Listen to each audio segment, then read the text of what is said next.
네, 여러분 안녕하십니까? 10분 서당 이야기 한자 오늘 101강을 시작합니다. 101강 첫 번째 글자는 물결이 찰랑거리는 물결랑입니다.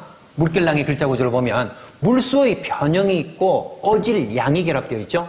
물결이 어질고 보기 좋게 찰랑거리는 물결랑입니다. 물결이 어질고 보기 좋게 찰랑거리는 물결랑입니다.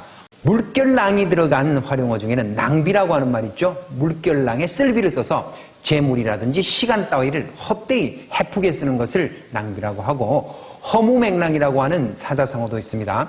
빌허 없을무 맛맹 물결랑을 써서 터무니없이 거짓되고 실상이 아무것도 없는 것을 허무맹랑이라고 합니다. 네, 다음에 배울 글자는 남자를 뜻하는 글자 사내랑입니다. 네, 글자 구조를 보면 왼쪽에 어질량이 있고 오른쪽에 고울읍의 변형이 있죠. 자, 사내랑의 글자 이야기는 성격이 어진 우리 신랑은 고울에서 최고 가는 남자라는 사내랑, 성격이 어진 우리 신랑은 고울에서 최고 가는 남자 사내랑입니다. 사내랑이 들어간 활용어 중에는 신랑이라고 하는 말, 세신자에 사내랑을 써서 갓 결혼한 남자를 신랑이라고 하고, 화랑이라고 하면 꽃화자에 사내랑을 써서 신라시대 때 청소년들의 그 수양단체를 화랑이라고 합니다. 네, 이번에 배울 글자는 아주 시원하다고 하는 뜻의 서늘할 양입니다. 네, 글자 구조를 보면 물수의 변형이 있고 그리고 정자를 뜻하는 서울경이 결합되어 있죠. 네, 글자 이야기는 물이 흐르는 계곡의 서울경 정자는 아주 시원한 서늘할 양입니다. 물이 흐르는 계곡의 서울경 정자는 아주 시원한 서늘할 양입니다. 서늘할 양이 들어간 사자성어 중에 청량음료라고 하는 말이 있습니다. 맑을 청, 서늘할 양, 마실 헤아릴 료를 써서 맛이 산뜻하고 기분이 상쾌해지는 그 마실거리를 얘기하는데 사이다나 콜라 따위를 청량음료라고 하죠. 다음에 배울 글자는 어머니가 아이를 낳는 그 어려움에서, 출산의 고통에서 벗어난 면할 면입니다. 네, 글자 구조를 보면 사람인이 있고 입구가 있고 사람의 발을 뜻하는 어진 사람인이 결합되어 있습니다.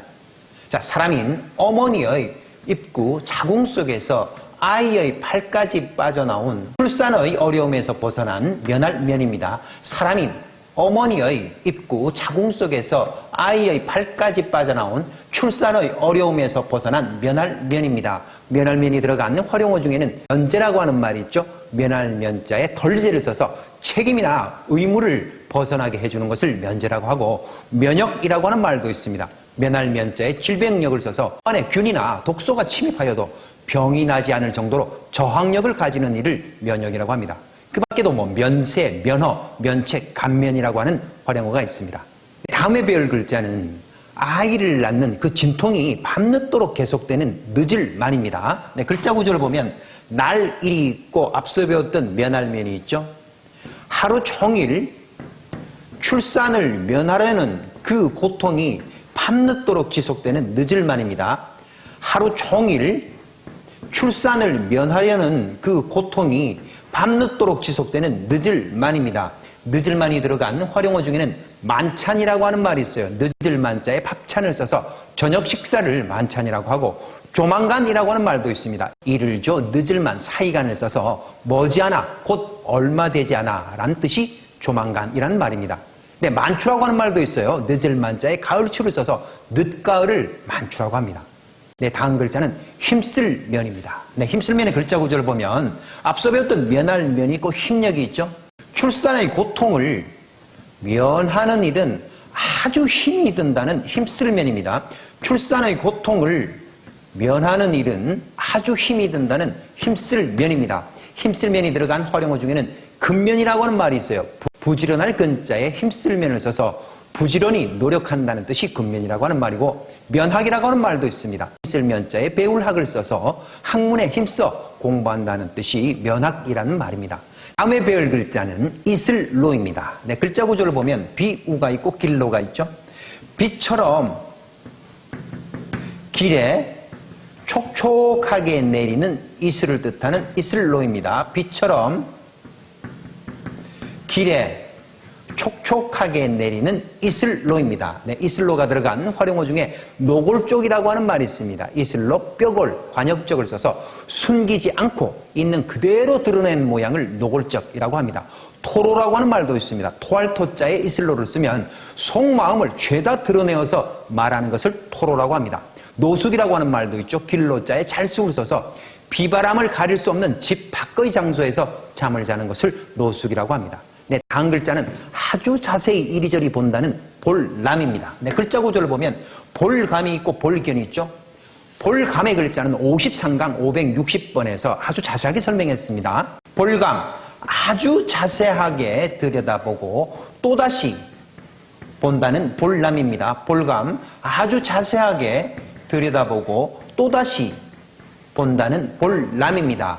볼람이 들어간 활용어 중에는 관람이라고 하는 말이 있죠. 볼관자에 볼람을 써서 연극이나 영화 따위를 구경하는 것을 관람이라고 하고, 열람이라고 하는 말도 있습니다. 볼열자에 볼람을 써서 도서관 등에서 책 등을 두루 훑어서 살펴보는 것을 열람이라고 합니다. 유람이라고 하는 말도 있죠. 놀유자에 볼람을 쓰면 놀면서 본다는 뜻인데 두루 돌아다니면서 여행하면서 구경하는 것을 유람이라고 합니다. 네, 그러면 101강에서 배웠던 글자 머릿속에 정리해 봅시다. 자, 물결랑입니다. 물결이 어질고 폭이 좋게 찰랑거리는 물결랑, 물결랑. 다음은 사내랑입니다. 성격이 어진 우리 신랑은 고을에서 최고 가는 남자 사내랑, 사내랑입니다. 서늘할 양입니다. 물이 흐르는 계곡에서 서울병 정자는 아주 시원한 서늘할 양, 서늘할 양. 다음은 면할면입니다. 사람인 어머니의 자궁 속에서 아이의 발까지 빠져나와 출산의 고통에서 벗어난 면할면, 면할면입니다. 다음은 늦을만입니다. 하루 종일 출산의 고통을 면하려는 그 진통이 밤늦도록 지속되는 늦을만, 늦을만. 다음은 힘쓸면입니다.